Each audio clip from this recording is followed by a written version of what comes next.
Una mujer que debe ser recordada. Recuerda a la mujer de Lot, Lucas 17:32.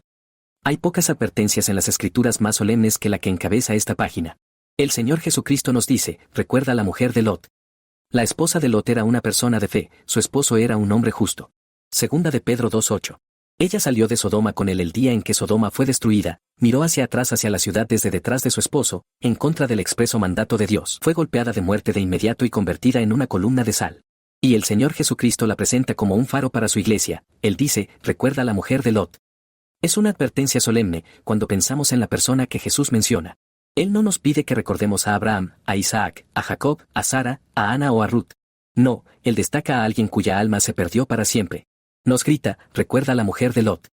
Es una advertencia solemne cuando consideramos el tema del que habla Jesús. Él está hablando de su propia segunda venida para juzgar al mundo, está describiendo el terrible estado de falta de preparación en el que muchos serán encontrados. Los últimos días están en su mente, cuando dice, recuerda a la mujer de Lot. Es una advertencia solemne cuando pensamos en la persona que la da. El Señor Jesús está lleno de amor, misericordia y compasión, Él es quien no quebrará la caña cascada ni apagará la mecha humeante. Podía llorar por la Jerusalén incrédula y llorar por los hombres que lo crucificaron. Sin embargo, incluso Él considera bueno recordarnos las almas perdidas. Incluso Él dice, recuerda a la mujer de Lot.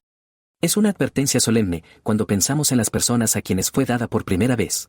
El Señor Jesús estaba hablando a sus discípulos, no estaba dirigiéndose a los escribas y fariseos, quienes lo odiaban, sino a Pedro, Santiago y Juan, y muchos otros que lo amaban. Aún así, incluso a ellos les parece bueno dar una advertencia.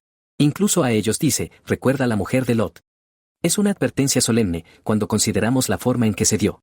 Él no dice meramente, cuidado con seguir, tengan cuidado de imitar, no sean como la mujer de Lot. Usa una palabra diferente, dice, recuerda. Habla como si todos estuviéramos en peligro de olvidar el tema, Él despierta nuestras memorias perezosas, nos pide que mantengamos el caso en nuestra mente. Nos grita, recuerda a la mujer de Lot. Propongo examinar las lecciones que la mujer de Lot está destinada a enseñarnos. Estoy seguro de que su historia está llena de instrucciones útiles para la iglesia. Los últimos días están sobre nosotros, la segunda venida del Señor Jesús se acerca, el peligro del mundanismo aumenta año con año en la iglesia. Estemos provistos de salvaguardias y antídotos contra la enfermedad que nos rodea, y, no menos importante, familiaricémonos con la historia de la mujer de Lot. Hay 3 cosas que haré para presentar el tema de manera ordenada. 1. Hablaré de los privilegios religiosos que disfrutó la esposa de Lot. 2. Hablaré del pecado que cometió la esposa de Lot. 3. Hablaré del juicio que Dios le infligió. 1. Primero hablaré de los privilegios religiosos que disfrutó la esposa de Lot. En los días de Abraham y Lot, la verdadera religión salvadora era escasa en la tierra, no había Biblias, ni ministros, ni iglesias, ni folletos, ni misioneros. El conocimiento de Dios estaba confinado a unas pocas familias favorecidas, la mayor parte de los habitantes del mundo vivían en oscuridad, ignorancia, superstición y pecado. Quizás una de cada 100 personas tenía un buen ejemplo, una sociedad espiritual, un conocimiento claro, advertencias tan directas como la esposa de Lot. Comparada con millones de sus contemporáneos, la esposa de Lot era una mujer favorecida. Tenía un hombre piadoso por esposo, tenía a Abraham, el padre de los fieles, como tío por matrimonio. La fe, el conocimiento y las oraciones de estos 2 hombres justos no podían ser un secreto para ella. Es imposible que hubiera vivido en tiendas con ellos por algún tiempo, sin saber a quienes servían y a quienes adoraban. La religión para ellos no era un mero asunto formal, era el principio rector de sus vidas y el resorte principal de todas sus acciones. Todo esto la esposa de Lot debía haber visto y conocido. Este no era un pequeño privilegio. Cuando Abraham recibió por primera vez las promesas, es probable que la esposa de Lot estuviera allí. Cuando él construyó su altar junto a su tienda entre Ai y Betel, es probable que ella estuviera allí. Cuando su esposo fue hecho cautivo por Kedorlaomer y liberado por la intervención de Dios, ella estaba allí. Cuando Melquisedec, rey de Salem, salió a encontrarse con Abraham con pan y vino, ella estaba allí. Cuando los ángeles llegaron a Sodoma y advirtieron a su esposo que huyera, ella los vio. Cuando los tomaron de la mano y los sacaron de la ciudad, ella fue una de las que ayudaron a escapar. Una vez más, digo, estos no eran pequeños privilegios. Sin embargo, ¿qué efecto tuvieron todos estos privilegios en el corazón de la esposa de Lot? Ninguno en absoluto. A pesar de todas sus oportunidades y medios de gracia, no obstante todas sus advertencias especiales y mensajes del cielo, vivió y murió sin gracia, sin piedad, impenitente e incrédula. Los ojos de su entendimiento nunca se abrieron, su conciencia nunca se despertó ni se vivificó realmente, su voluntad nunca se sometió realmente a la obediencia a Dios, sus afectos nunca se dirigieron realmente a las cosas de arriba. La forma de religión que ella tenía se mantenía por moda y no por sentimiento, era un disfraz usado para agradar a su compañía, pero no por ningún sentido de su valor. Hizo lo que hacían los demás a su alrededor en la casa de Lot, se conformó a las costumbres de su esposo, no opuso resistencia a su religión, se permitió ser llevada pasivamente en su estela. Pero todo este tiempo su corazón estaba equivocado a los ojos de Dios. El mundo estaba en su corazón, y su corazón estaba en el mundo. En este estado vivió y en este estado murió. En todo esto hay mucho que aprender, veo una lección aquí que es de la más profunda importancia en la actualidad. Vives en tiempos en los que hay muchas personas como la esposa de Lot, ven y escucha la lección que su caso está destinado a enseñar. Aprende, pues, que la mera posesión de privilegios religiosos no salvará el alma de nadie. Puedes tener ventajas espirituales de toda descripción, puedes vivir bajo el pleno resplandor de las oportunidades y medios de gracia más ricos, puedes disfrutar de la mejor predicación y de la instrucción más selecta, puedes vivir en medio de luz, conocimiento, santidad y buena compañía. Todo esto puede ser así, y aún así tú mismo puedes permanecer sin convertir y, al final, perderte para siempre. Me atrevo a decir que esta doctrina suena dura para algunos lectores. Sé que muchos piensan que solo necesitan privilegios religiosos para convertirse en cristianos decididos. No son lo que deberían ser en el presente, reconocen, pero su posición es tan difícil, alegan, y sus dificultades son tantas. Dals un esposo piadoso, o una esposa piadosa, dals compañeros piadosos, o un maestro piadoso, dals la predicación del Evangelio, dals privilegios, y entonces caminarían con Dios. Es todo un error. Es una completa ilusión. Se necesita algo más que privilegios para salvar almas. Joab era el capitán de David, Geasías era el siervo de Eliseo, Demás era compañero de Pablo, Judas Iscariote era discípulo de Cristo, y Lot tenía una esposa mundana e incrédula. Todos estos murieron en sus pecados. Descendieron al abismo a pesar del conocimiento, las advertencias y las oportunidades, y todos nos enseñan que no son solo los privilegios lo que los hombres necesitan. Necesitan la gracia del Espíritu Santo. Valoremos los privilegios religiosos, pero no reposamos completamente en ellos. Deseemos beneficiarnos de ellos en todos nuestros movimientos en la vida, pero no los pongamos en lugar de Cristo. Úsalos con agradecimiento, si Dios nos los concede, pero cuidemos de que produzcan algún fruto en nuestro corazón y vida. Si no hacen el bien, a menudo hacen un daño positivo, sellan la conciencia, aumentan la responsabilidad, agravan la condena. El mismo fuego que derrite la cera endurece la arcilla, el mismo sol que hace crecer al árbol vivo, seca al árbol muerto y lo prepara para ser quemado. Nada endurece tanto el corazón del hombre como una familiaridad estéril con las cosas sagradas. Una vez más digo, no son solo los privilegios lo que hace a las personas cristianas, sino la gracia del Espíritu Santo. Sin ella, ningún hombre será salvado. Pido a los miembros de las congregaciones evangélicas, en el presente, que presten atención a lo que estoy diciendo. Ustedes van a la iglesia del Señor A o del Señor B, piensan que Él es un excelente predicador, se deleitan con sus sermones, no pueden escuchar a nadie más con la misma comodidad. Han aprendido muchas cosas desde que asistieron a su ministerio, consideran un gran privilegio ser uno de sus oyentes. Todo esto es muy bueno. Es un privilegio. Estaría agradecido si ministros como el suyo se multiplicaran 1000 veces. Pero después de todo, ¿qué tienen en su corazón? ¿Ya han recibido el Espíritu Santo? Si no, no son mejores que la esposa de Lot. Pido a los sirvientes de familias religiosas que presten atención a lo que estoy diciendo. Es un gran privilegio vivir en una casa donde reina el temor de Dios. Es un privilegio escuchar las oraciones familiares mañana y noche, escuchar la palabra de Dios regularmente expuesta, tener un domingo tranquilo y poder ir siempre a la iglesia. Estas son las cosas que deben buscar cuando intenten conseguir un empleo, estas son las cosas que hacen un lugar realmente bueno. Altos salarios y trabajo liviano nunca compensarán una constante ronda de mundanidad, profanación del sábado y pecado. Pero cuiden de no contentarse con estas cosas, no supongan que, porque tienen todas estas ventajas espirituales, irán automáticamente al cielo. Deben tener gracia en su propio corazón, además de asistir a las oraciones familiares. Si no, en la actualidad no son mejores que la esposa de Lot. Pido a los hijos de padres religiosos que presten atención a lo que estoy diciendo. Es el mayor privilegio ser hijo de un padre y una madre piadosos y ser educado en medio de muchas oraciones. Es una bendición verdaderamente ser enseñado el Evangelio desde nuestra más tierna infancia y oír hablar de pecado, de Jesús, del Espíritu Santo, de santidad y del cielo, desde el primer momento que podemos recordar algo. Pero, cuiden de no permanecer estériles e infructuosos bajo el resplandor de todos estos privilegios, cuiden de que su corazón no permanezca endurecido, impenitente y mundano, a pesar de las muchas ventajas que disfrutan. No pueden entrar al reino de Dios con el crédito de la religión de sus padres. Deben comer el pan de vida por sí mismos y tener el testimonio del Espíritu en su propio corazón. Deben tener arrepentimiento propio, fe propia y santificación propia. Si no, no son mejores que la esposa de Lot. Oro a Dios para que todos los cristianos profesantes, en estos días, tomen esto en serio. Nunca olvidemos que los privilegios por sí solos no pueden salvarnos. La luz y el conocimiento, la predicación fiel, los abundantes medios de gracia y la compañía de personas santas son grandes bendiciones y ventajas. Bienaventurados aquellos que los tienen. Pero, después de todo, hay una cosa sin la cual los privilegios son inútiles, esa cosa es la gracia del Espíritu Santo. La esposa de Lot tenía muchos privilegios, pero la esposa de Lot no tenía gracia. 2. A continuación hablaré del pecado que cometió la esposa de Lot. La historia de su pecado la da el Espíritu Santo en pocas y simples palabras: miró hacia atrás desde detrás de su marido, y se convirtió en una columna de sal. No se nos dice más que esto. Hay una solemnidad desnuda en la historia. La esencia y el fundamento de su transgresión se encuentran en estas 3 palabras: miró hacia atrás.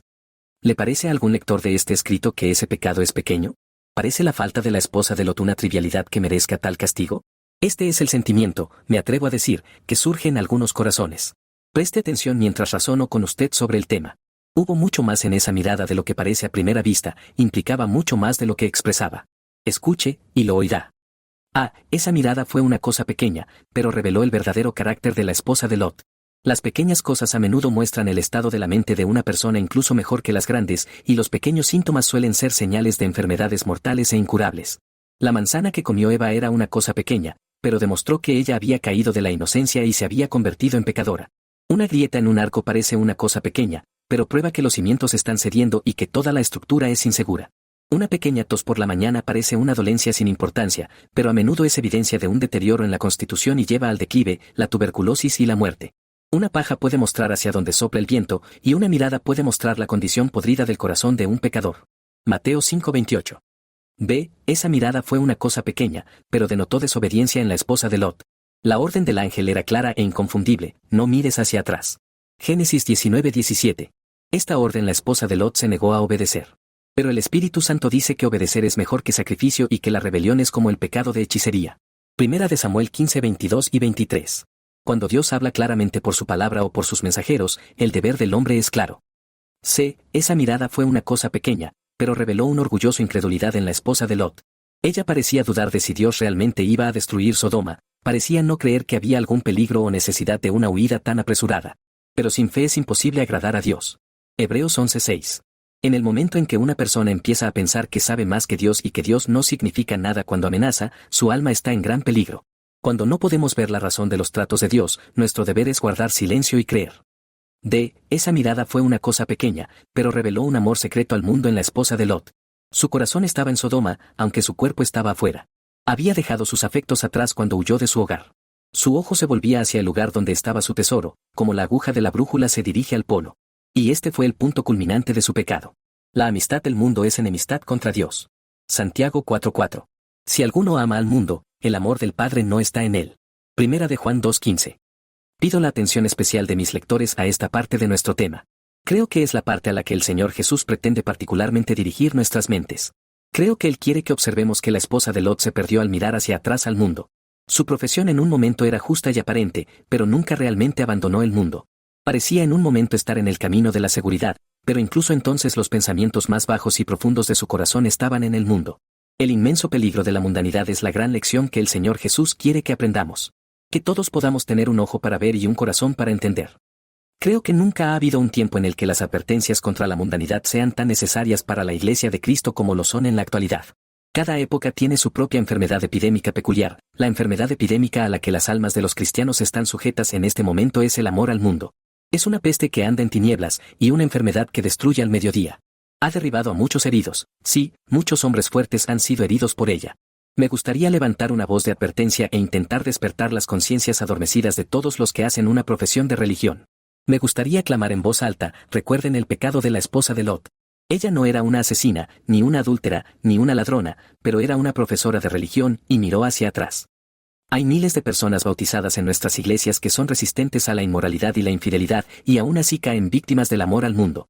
Hay miles que corren bien durante una temporada y parecen tener buenas perspectivas de alcanzar el cielo, pero poco a poco abandonan la carrera y dan la espalda a Cristo por completo. ¿Y qué los ha detenido? ¿Han encontrado que la Biblia no es verdadera? ¿Han descubierto que el Señor Jesús no cumple su palabra? No, en absoluto. Pero han contraído la enfermedad epidémica, están infectados con el amor a este mundo. Apelo a cada ministro evangélico de corazón sincero que lea este escrito, le pido que mire a su congregación. Apelo a cada cristiano de larga data, le pido que mire alrededor del círculo de sus conocidos. Estoy seguro de que estoy diciendo la verdad.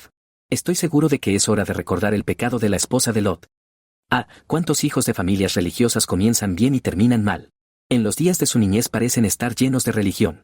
Pueden recitar textos y himnos en abundancia, tienen sentimientos espirituales y convicciones de pecado, profesan amar al Señor Jesús y desear el cielo, disfrutan ir a la iglesia y escuchar sermones, dicen cosas que sus padres amorosos atesoran como indicios de gracia, hacen cosas que hacen que los familiares digan, ¿qué clase de niño será este? Pero, ¿con qué frecuencia su bondad desaparece como la nube matutina y como el rocío que se desvanece?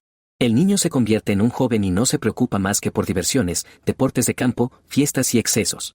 La niña se convierte en una joven y no se preocupa más que por el vestido, la compañía alegre, la lectura de novelas y la excitación. ¿Dónde está la espiritualidad que alguna vez prometió tanto? Se ha ido, está enterrada, está desbordada por el amor al mundo. Caminan en los pasos de la esposa de Lot. Miran hacia atrás. Ve, cuántas personas casadas parecen llevar bien la religión hasta que sus hijos empiezan a crecer y luego se apartan. En los primeros años de su vida matrimonial parecen seguir a Cristo diligentemente y dar una buena confesión. Asisten regularmente a la predicación del Evangelio, son fructíferos en buenas obras, nunca se les ve en sociedades vanas y disipadas. Su fe y práctica son sólidas y caminan de la mano. Pero, ¿con qué frecuencia llega una plaga espiritual sobre el hogar cuando una joven familia comienza a crecer y los hijos e hijas tienen que avanzar en la vida? Empieza a aparecer una levadura de mundanidad en sus hábitos, vestidos, entretenimientos y empleo del tiempo. Ya no son estrictos respecto a la compañía que mantienen ni los lugares que visitan. ¿Dónde está el distintivo fino de separación que alguna vez observaron? ¿Dónde está la abstinencia firme de diversiones mundanas que alguna vez marcó su curso? Todo está olvidado. Todo se ha dejado de lado, como un viejo almanaque. Ha ocurrido un cambio en ellos, el espíritu del mundo ha tomado posesión de sus corazones. Caminan en los pasos de la esposa de Lot. Miran hacia atrás. Sé, cuántas jóvenes parecen amar la religión decidida hasta los 20 o 21, y luego la pierden por completo. Hasta este momento de sus vidas, su conducta en asuntos religiosos es todo lo que se podría desear. Mantienen hábitos de oración privada, leen sus Biblias diligentemente, visitan a los pobres cuando tienen la oportunidad, enseñan en escuelas dominicales cuando hay una apertura, ministran a las necesidades temporales y espirituales de los pobres, les gustan los amigos religiosos, aman hablar de temas religiosos, escriben cartas llenas de expresiones y experiencias religiosas. Pero, ¿con qué frecuencia demuestran ser inestables como el agua y se arruinan por el amor al mundo? Poco a poco se apartan y pierden su primer amor. Poco a poco, las cosas visibles desplazan de sus mentes las cosas invisibles y, como la plaga de langostas, devoran todo lo verde en sus almas. Paso a paso retroceden desde la posición decidida que una vez tomaron. Dejan de ser celosas respecto a la doctrina sana, pretenden descubrir que es descarado pensar que una persona tiene más religión que otra, descubren que es exclusivo intentar alguna separación de las costumbres de la sociedad. Poco a poco dan sus afectos a algún hombre que no hace pretensiones de religión decidida. Finalmente, terminan por abandonar el último vestigio de su propio cristianismo y se convierten en verdaderos hijos del mundo. Caminan en los pasos de la esposa de Lot. Miran hacia atrás. ¿Cuántos comunicantes en nuestras iglesias fueron en un tiempo fervientes y serios en su profesión y ahora se han vuelto lánguidos, formales y fríos? Hubo un tiempo en que nadie parecía estar tan vivo en la religión como ellos, nadie era tan diligente en su asistencia a los medios de gracia, nadie estaba tan ansioso por promover la causa del Evangelio y tan dispuesto a toda buena obra, nadie estaba tan agradecido por la instrucción espiritual, nadie parecía tan deseoso de crecer en gracia. Pero ahora, todo parece haber cambiado. El amor a otras cosas ha tomado posesión de sus corazones y ha ahogado la buena semilla de la palabra. El dinero del mundo, las recompensas del mundo, la literatura del mundo, los honores del mundo, ahora ocupan el primer lugar en sus afectos. Hábleles y no encontrará respuestas sobre cosas espirituales. Observe su conducta diaria y no verá celo por el reino de Dios. Tienen una religión, de hecho, pero ya no es una religión viviente. El manantial de su antigua cristianidad se ha secado y se ha ido, el fuego de la máquina espiritual está apagado y frío, la tierra ha apagado la llama que antes ardía con tanto brillo. Han caminado en los pasos de la esposa de Lot. Han mirado hacia atrás. ¿Cuántos clérigos trabajan arduamente en su profesión durante algunos años y luego se vuelven perezosos e indolentes por el amor a este mundo presente? Al inicio de su ministerio parecen dispuestos a gastar y dejarse gastar por Cristo, están atentos a tiempo y fuera de tiempo, su predicación es vivaz y sus iglesias están llenas. Sus congregaciones están bien cuidadas, las conferencias en casas, las reuniones de oración, las visitas casa por casa, son su deleite semanal. Pero, ¿con qué frecuencia, después de comenzar en el espíritu terminan en la carne y, como Sansón, son despojados de su fuerza en el regazo de esa Dalila, el mundo? Se prefieren a algún beneficio rico, se casan con una esposa mundana, se llenan de orgullo y descuidan el estudio y la oración. Una helada corta los brotes espirituales que alguna vez prometieron tanto. Su predicación pierde su unción y poder, su trabajo entre semanas se hace cada vez menor, la sociedad en la que se mezclan se vuelve menos selecta, el tono de su conversación se vuelve más terrenal.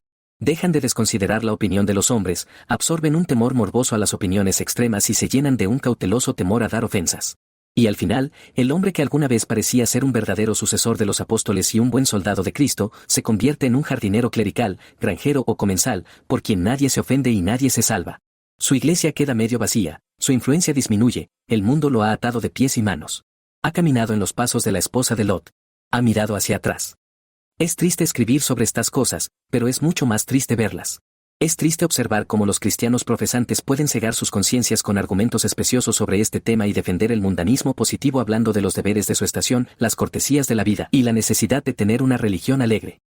Es triste ver cómo muchos barcos valientes zarpan en el viaje de la vida con toda perspectiva de éxito y, al abrir esta fuga de mundanismo, se hunden con toda su carga a plena vista del puerto seguro. Es más triste aún observar cómo muchos se halagan pensando que todo está bien con sus almas cuando todo está mal, por el amor al mundo. Tienen canas aquí y allá, y no lo saben. Comenzaron con Jacob, David y Pedro, y es probable que terminen con Esaú, Saúl y Judas Iscariote. Comenzaron con Ruth, Ana, María y Persis, y es probable que terminen como la esposa de Lot. Cuidado con una religión de medio corazón. Cuidado con seguir a Cristo por algún motivo secundario, para complacer a familiares y amigos, para mantener la costumbre del lugar o la familia en la que resides, para parecer respetable y tener la reputación de ser religioso. Sigue a Cristo por su propio bien, si lo sigues en absoluto. Sé completo, sé real, sé honesto, sé sólido, sé de corazón entero. Si tienes alguna religión, que tu religión sea real. Asegúrate de no cometer el pecado de la esposa de Lot. Cuidado con suponer alguna vez que puedes ir demasiado lejos en religión y de intentar secretamente mantenerte en sintonía con el mundo. No quiero que ningún lector de este escrito se convierta en ermitaño, monje o monja, deseo que cada uno cumpla con su verdadero deber en el estado de vida al que está llamado. Pero insto a cada cristiano profesante que desea ser feliz a la inmensa importancia de no hacer compromisos entre Dios y el mundo. No intentes negociar duramente, como si quisieras dar a Cristo lo menos posible de tu corazón y mantener lo máximo posible de las cosas de esta vida. Cuidado con que no te sobrepases y termines perdiéndolo todo. Ama a Cristo con todo tu corazón, mente, alma y fuerza. Busca primero el reino de Dios, y cree que entonces todas las demás cosas te serán añadidas. Asegúrate de no ser una copia del carácter que John Bunyan dibuja, Señor, mirando en dos direcciones. Por el bien de tu felicidad, por tu utilidad, por tu seguridad, por el bien de tu alma, cuidado con el pecado de la esposa de Lot. Es una solemnidad de nuestro Señor Jesús, ninguno que poniendo la mano en el arado y mirando hacia atrás es apto para el reino de Dios. Lucas 9:62.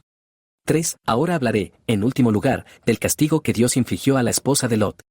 Las Escrituras describen su final en pocas y simples palabras. Está escrito que miró hacia atrás y se convirtió en una columna de sal. Se realizó un milagro para ejecutar el juicio de Dios sobre esta mujer culpable. La misma mano omnipotente que primero le dio la vida, la quitó en un abrir y cerrar de ojos. De carne y hueso viviente, se convirtió en una columna de sal. Ese fue un final temible para un alma. Morir en cualquier momento es algo solemne. Morir entre amigos y familiares cercanos, morir tranquila y serenamente en la cama, morir con las oraciones de hombres piadosos aún resonando en tus oídos, morir con una buena esperanza a través de la gracia en la plena seguridad de la salvación, apoyándote en el Señor Jesús, sustentado por las promesas del Evangelio, morir así, digo, es un asunto serio. Pero morir de repente y en un instante, en el mismo acto de pecado, morir en plena salud y fortaleza, morir por la intervención directa de un Dios airado, esto es verdaderamente temible.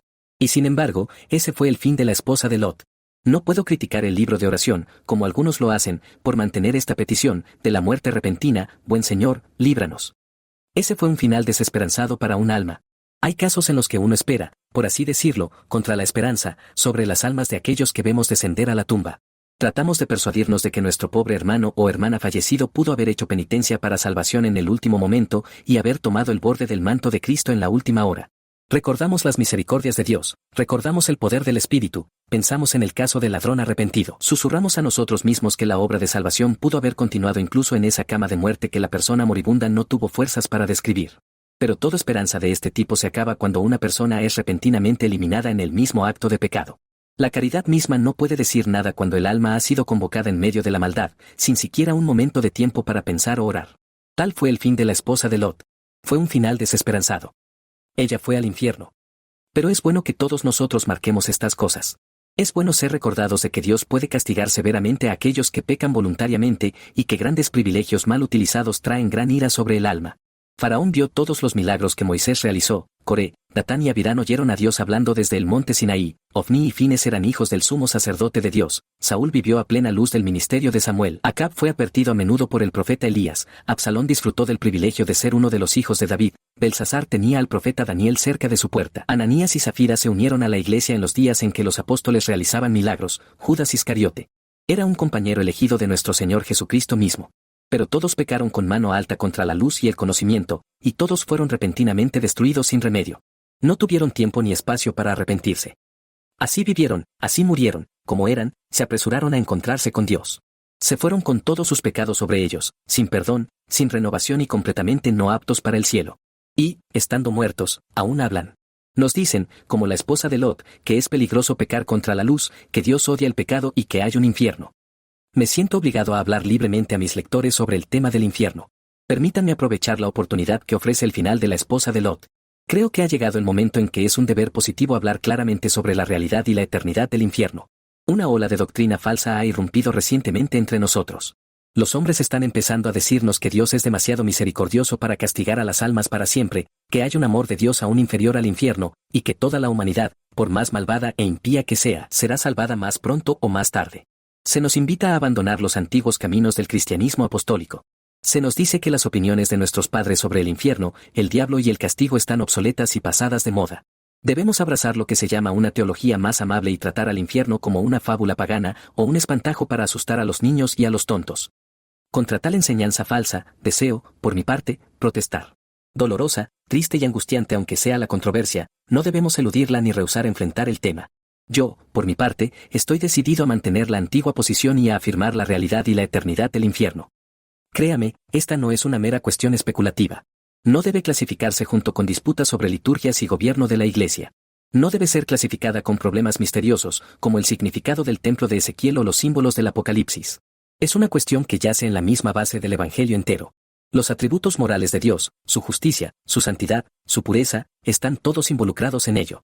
La necesidad de fe personal en Cristo y la santificación del Espíritu están todas en juego. Una vez que la antigua doctrina sobre el infierno sea derrocada, todo el sistema del cristianismo queda desestabilizado, desajustado, desanclado y lanzado al desorden. Créame, la cuestión no es una en la que estemos obligados a recurrir a las teorías e invenciones de los hombres. Las Escrituras han hablado clara y plenamente sobre el tema del infierno. Considero que es imposible tratar honestamente con la Biblia y evitar las conclusiones a las que nos llevará en este punto. Si las palabras significan algo, existe un lugar como el infierno. Si los textos deben interpretarse de manera justa, hay quienes serán lanzados a él. Si el lenguaje tiene algún sentido, el infierno es para siempre. Creo que el hombre que encuentra argumentos para evadir la evidencia de la Biblia sobre esta cuestión ha llegado a un estado mental en el que el razonamiento es inútil. Por mi parte, me parece tan fácil argumentar que no existimos, como argumentar que la Biblia no enseña la realidad y la eternidad del infierno. Establezca firmemente en su mente que la misma Biblia que enseña que Dios, en misericordia y compasión, envió a Cristo a morir por los pecadores, también enseña que Dios odia el pecado, y que por su propia naturaleza debe castigar a todos los que se aferran al pecado o rechazan la salvación que Él ha provisto. El mismo capítulo que declara Dios amó tanto al mundo, también declara que la ira de Dios permanece sobre el incrédulo. Juan 3:16 y 36. El mismo evangelio que se lanza a la tierra con la bendita noticia, el que crea y sea bautizado será salvo, proclama en el mismo aliento, el que no crea será condenado. Marcos 16:16. Establezca firmemente en su mente que Dios nos ha dado prueba tras prueba en la Biblia de que castigará a los endurecidos e incrédulos y que puede vengarse de sus enemigos, así como mostrar misericordia a los penitentes. El diluvio que ahogó al mundo antiguo, la destrucción de Sodoma y Gomorra, el derrocamiento de Faraón y toda su hueste en el Mar Rojo, el juicio sobre Coré, Datán y Abirán, la destrucción total de las 7 naciones de Canaán, todos enseñan la misma verdad espantosa. Todos se nos dan como faros, señales y advertencias, para que no provoquemos a Dios. Todos están destinados a levantar la esquina de la cortina que cubre las cosas por venir, y recordarnos que existe tal cosa como la ira de Dios. Todos nos dicen claramente que los impíos serán llevados al infierno. Salmo 9:17. Establezca firmemente en su mente que el Señor Jesucristo mismo ha hablado de manera muy clara sobre la realidad y la eternidad del infierno. La parábola del rico y Lázaro contiene cosas que deberían hacer temblar a los hombres. Pero no está sola. Ninguna boca ha usado tantas palabras para expresar la terrible realidad del infierno como los labios de aquel que habló como nunca lo hizo el hombre, y que dijo: la palabra que oís no es mía, sino del Padre que me envió. Juan 14:24. Infierno, fuego del infierno, condenación del infierno, condenación eterna, resurrección de condenación, fuego eterno, lugar de tormento, destrucción, tinieblas exteriores, el gusano que no muere, el fuego que no se apaga, el lugar de llanto, lamentación y crujir de dientes, castigo eterno. Estas son las palabras que el Señor Jesucristo mismo emplea. Fuera con las miserables tonterías que la gente dice en estos días, que nos dicen que los ministros del Evangelio no deben hablar nunca del infierno. Solo muestran su propia ignorancia o su propia deshonestidad cuando hablan de esa manera. Ningún hombre puede leer honestamente los 4 evangelios y no ver que quien quiera seguir el ejemplo de Cristo debe hablar del infierno. Finalmente, establezca en su mente que las ideas consoladoras que las Escrituras nos dan del cielo se desvanecen si negamos una vez la realidad o la eternidad del infierno. ¿No hay un futuro lugar separado para aquellos que mueren impíos e impíos? ¿Se mezclarán todos los hombres, después de la muerte, en una multitud confusa? Entonces, el cielo no será cielo en absoluto. Es completamente imposible que 2 vivan felices juntos, a menos que estén de acuerdo. ¿Habrá un tiempo en que el término del infierno y el castigo se habrá acabado? ¿Serán admitidos al cielo los impíos después de edades de miseria? Entonces, la necesidad de la santificación del Espíritu queda de lado y se menosprecia. Leo que los hombres pueden ser santificados y hechos aptos para el cielo en la tierra, no leo nada sobre ninguna santificación en el infierno. Fuera con tales teorías sin fundamento y no bíblicas. La eternidad del infierno está tan claramente afirmada en la Biblia como la eternidad del cielo. Una vez permita que el infierno no sea eterno, puede decir lo mismo de Dios y del cielo. La misma palabra griega que se usa en la expresión castigo eterno es la palabra que el Señor Jesús usa en la expresión vida eterna y en la expresión Dios eterno. Mateo 25:46, Romanos 16:26. Sé que todo esto suena terrible para muchos oídos. No me sorprende. Pero la única pregunta que tenemos que resolver es esta: ¿es bíblico? ¿Es verdad? Mantengo firmemente que lo es, y mantengo que los cristianos profesantes deben ser a menudo recordados de que pueden perderse e ir al infierno. Sé que es fácil negar toda enseñanza clara sobre el infierno y hacerlo odioso con nombres envidiosos. A menudo he oído hablar de opiniones de mente estrecha, y nociones pasadas de moda, y teología de azufre, y cosas por el estilo. A menudo me han dicho que se necesitan opiniones amplias en la actualidad. Deseo ser tan amplio como la Biblia, ni más ni menos. Digo que es el teólogo de mente estrecha quien reduce partes de la Biblia que el corazón natural no gusta y rechaza cualquier parte del consejo de Dios. Dios sabe que nunca hablo del infierno sin dolor y tristeza. Me alegraría ofrecer la salvación del Evangelio al más grande de los pecadores. Con gusto le diría al más vil y desviado de la humanidad en su lecho de muerte: arrepiéntete y cree en Jesús, y serás salvo. Pero Dios me libre de ocultar a los hombres mortales que las Escrituras revelan un infierno así como un cielo, y que el Evangelio enseña que los hombres pueden perderse tanto como salvarse. El centinela que guarda silencio cuando ve un incendio es culpable de negligencia grave, el médico que nos dice que estamos mejorando cuando estamos muriendo es un falso amigo, y el ministro que oculta el infierno de su gente en sus sermones no es ni fiel ni caritativo. ¿Dónde está la caridad de ocultar alguna parte de la verdad de Dios? Es el amigo más amable quien me dice toda la extensión de mi peligro. ¿Cuál es el uso de ocultar el futuro a los impenitentes y a los impíos? Seguramente es como ayudar al diablo si no les decimos claramente que el alma que pecare, esa morirá. ¿Quién sabe si la miserable negligencia de muchos bautizados surge de que nunca se les ha hablado claramente del infierno? ¿Quién puede decir si miles podrían ser convertidos si los ministros les instaran más fielmente a huir de la ira venidera? Verdaderamente, temo que muchos de nosotros somos culpables en este asunto. Hay una ternura morbosa entre nosotros que no es la ternura de Cristo. Hemos hablado de misericordia, pero no de juicio. Hemos predicado muchos sermones sobre el cielo, pero poco sobre el infierno. Nos hemos dejado llevar por el miserable temor de ser considerados bajos, vulgares y fanáticos. Hemos olvidado que aquel que nos juzga es el Señor, y que el hombre que enseña la misma doctrina que enseñó Cristo no puede estar equivocado. Si alguna vez deseas ser un cristiano saludable y bíblico, te ruego que des al infierno un lugar en tu teología. Establece firmemente en tu mente como un principio fijo que Dios es un Dios de juicio, así como de misericordia, y que los mismos consejos eternos que sentaron las bases de la dicha del cielo, también han sentado las bases de la miseria del infierno. Mantén en plena vista de tu mente que todos los que mueren sin perdón y sin renovación, son totalmente indignos de la presencia de Dios y deben perderse para siempre. No son capaces de disfrutar del cielo, no podrían ser felices allí. Deben ir a su propio lugar, y ese lugar es el infierno. Es algo grande en estos días de incredulidad creer toda la Biblia. Si alguna vez deseas ser un cristiano saludable y bíblico, te ruego que tengas cuidado con cualquier ministerio que no enseñe claramente la realidad y la eternidad del infierno. Tal ministerio puede ser reconfortante y agradable, pero es mucho más probable que te adormezca que te conduzca a Cristo o te edifique en la fe. Es imposible omitir cualquier parte de la verdad de Dios sin estropearlo todo. Esa predicación es tristemente defectuosa que se centra exclusivamente en las misericordias de Dios y las alegrías del cielo, y nunca presenta los terrores del Señor y las miserias del infierno. Puede ser popular, pero no es bíblica, puede entretener y gratificar, pero no salvará. Dame la predicación que no oculta nada de lo que Dios ha revelado. Puedes llamarla severa y dura, puedes decirnos que asustar a la gente no es la manera de hacerles bien. Pero estás olvidando que el gran objetivo del Evangelio es persuadir a los hombres de que huyan de la ira venidera, y que es vano esperar que los hombres huyan a menos que tengan miedo. Sería bueno para muchos cristianos profesantes si tuvieran más miedo por sus almas de lo que tienen ahora. Si deseas ser un cristiano saludable, considera a menudo cuál será tu propio fin. ¿Será felicidad o será miseria? ¿Será la muerte de los justos, o será una muerte sin esperanza, como la de la esposa de Lot? No puedes vivir para siempre, debe haber un fin algún día. El último sermón se oirá algún día, la última oración se orará algún día, el último capítulo de la Biblia se leerá algún día, el significado, los deseos, las esperanzas, las intenciones, las resoluciones, las dudas, las vacilaciones, todo terminará al fin. Tendrás que dejar este mundo y presentarte ante un Dios santo. Que fueras sabio. Que consideraras tu último fin. No puedes frivolizar para siempre, llegará un momento en que deberás ser serio. No puedes posponer los asuntos de tu alma para siempre, llegará un día en que deberás rendir cuentas a Dios. No puedes estar siempre cantando, bailando, comiendo, bebiendo, vistiéndote, leyendo, riendo, bromeando, maquinando, planeando, y ganando dinero. Los insectos veraniegos no pueden siempre disfrutar del sol, la fría y fría tarde llegará al fin y detendrá su diversión para siempre. Así será contigo. Puedes posponer la religión ahora y rechazar el consejo de los ministros de Dios, pero el frescor del día se aproxima, cuando Dios vendrá a hablar contigo. ¿Y cuál será tu fin?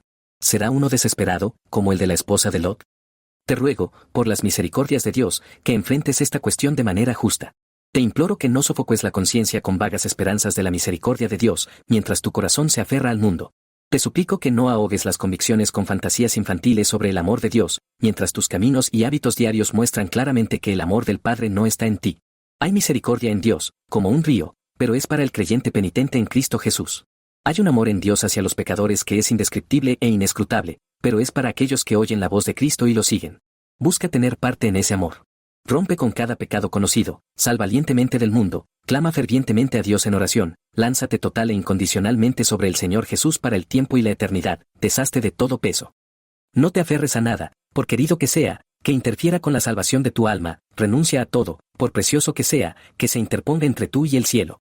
Este viejo mundo naufragado está hundiéndose rápidamente bajo tus pies, lo único necesario es tener un lugar en el bote salvavidas y llegar a salvo a la orilla. Esfuérzate por asegurar tu llamado y elección. Pase lo que pase con tu casa y tus bienes, asegúrate de que te aseguras del cielo. Mejor ser ridiculizado y considerado extremo en este mundo que descender al infierno desde medio de la congregación y acabar como la esposa de Lot. Y ahora, permíteme concluir este escrito ofreciendo a todos los que lo lean unas preguntas para impresionar el tema en sus conciencias. ¿Has visto la historia de la esposa de Lot, sus privilegios, su pecado y su fin? Se te ha hablado de la inutilidad de los privilegios sin el don del Espíritu Santo, del peligro del mundanalismo y de la realidad del infierno. Permíteme concluir con unas apelaciones directas a tu propio corazón. En un día de mucha luz, conocimiento y profesión, deseo establecer un faro para preservar las almas del naufragio. Quisiera anclar una boya en el canal de todos los viajeros espirituales y pintar en ella, recuerda a la esposa de Lot. Ah, ¿eres negligente respecto a la segunda venida de Cristo? Muchos lo son. Viven como los hombres de Sodoma y los hombres del tiempo de Noé, comen, beben, plantan, construyen, se casan y se dan en matrimonio, y se comportan como si Cristo nunca fuera a regresar. Si eres uno de ellos, te digo hoy, cuida de ti, recuerda a la esposa de Lot. B. ¿Eres tibio y frío en tu cristianismo? Muchos lo son. Intentan servir a dos amos, trabajan para mantener amistad tanto con Dios como con las riquezas. Se esfuerzan por ser una especie de murciélago espiritual, ni una cosa ni la otra, no del todo cristiano, pero tampoco del todo mundano. Si eres uno de ellos, te digo hoy, cuida de ti, recuerda a la esposa de Lot. C. ¿Estás indeciso entre dos opiniones y dispuesto a volver al mundo? Muchos lo están. Tienen miedo de la cruz, desagradan secretamente las molestias y el oprobio de una religión decidida. Están cansados del desierto y el maná y quisieran regresar a Egipto, si pudieran. Si eres uno de ellos, te digo hoy, cuida de ti, recuerda a la esposa de Lot. D. ¿Estás secretamente acariciando algún pecado que te asedia? Muchos lo están. Se esfuerzan en una profesión de religión, hacen muchas cosas correctas y son muy parecidos al pueblo de Dios. Pero siempre hay algún hábito maligno querido, que no pueden arrancar de su corazón. El mundanalismo oculto, o la avaricia, o la lujuria, se les adhiere como la piel. Están dispuestos a ver todos sus ídolos rotos, pero no este. Si eres uno de ellos, te digo hoy, cuida de ti, recuerda a la esposa de Lot. ¿Estás jugando con pecados pequeños? Muchos lo están. Sostienen las grandes doctrinas esenciales del Evangelio. Se mantienen alejados de toda desvergüenza grosera o violación abierta de la ley de Dios, pero son dolorosamente descuidados con pequeñas inconsistencias y dolorosamente listos para excusarlas. Es solo un poco de mal genio, o un poco de ligereza, o un poco de descuido, o un poco de olvido. Nos dicen, Dios no toma en cuenta tales cosas pequeñas. Ninguno de nosotros es perfecto, Dios nunca lo requerirá. Si eres uno de ellos, te digo hoy, cuida de ti, recuerda a la esposa de Lot. ¿Estás descansando en privilegios religiosos? Muchos lo están. Disfrutan de la oportunidad de escuchar el Evangelio predicado regularmente y de asistir a muchos actos y medios de gracia, y se acomodan en su comodidad.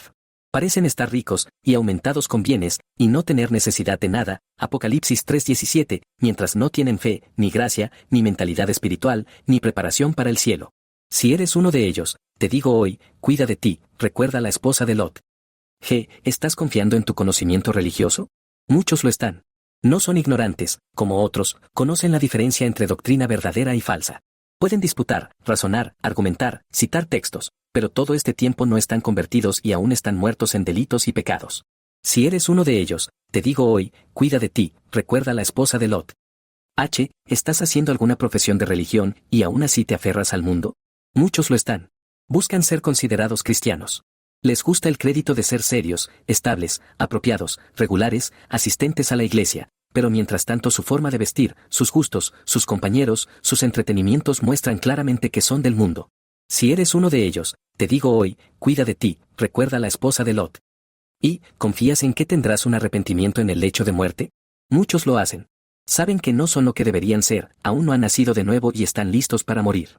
Pero se halagan a sí mismos pensando que cuando llegue su última enfermedad tendrán tiempo para arrepentirse, aferrarse a Cristo y salir del mundo perdonados, santificados y preparados para el cielo.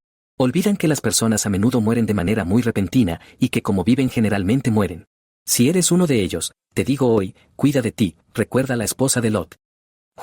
¿Perteneces a una congregación evangélica? Muchos lo hacen y no van más allá. Escuchan la verdad domingo tras domingo y permanecen tan duros como la piedra de molino. Sermón tras sermón suena en sus oídos. Mes tras mes se les invita a arrepentirse, a creer, a venir a Cristo y a ser salvos. Año tras año pasa, y no cambian. Mantienen su lugar bajo la enseñanza de un ministro favorito, y también mantienen sus pecados favoritos. Si eres uno de ellos, te digo hoy, cuida de ti, recuerda a la esposa de Lot. Que estas solemnes palabras de nuestro Señor Jesucristo estén profundamente grabadas en todos nuestros corazones. Que nos despierten cuando nos sintamos somnolientos, nos revitalicen cuando nos sintamos muertos, nos afiancen cuando nos sintamos apagados, nos calienten cuando nos sintamos fríos. Que sean un estímulo para animarnos cuando estemos retrocediendo y un freno para detenernos cuando estemos desviados. Que sean un escudo para defendernos cuando Satanás lance una tentación sutil a nuestro corazón, y una espada para luchar, cuando Él diga con audacia, renuncia a Cristo, vuelve al mundo y sígueme, que podamos decir, en tales horas de prueba, alma, recuerda la advertencia de tu Salvador. Alma, ¿has olvidado sus palabras? Alma, recuerda a la esposa de Lot.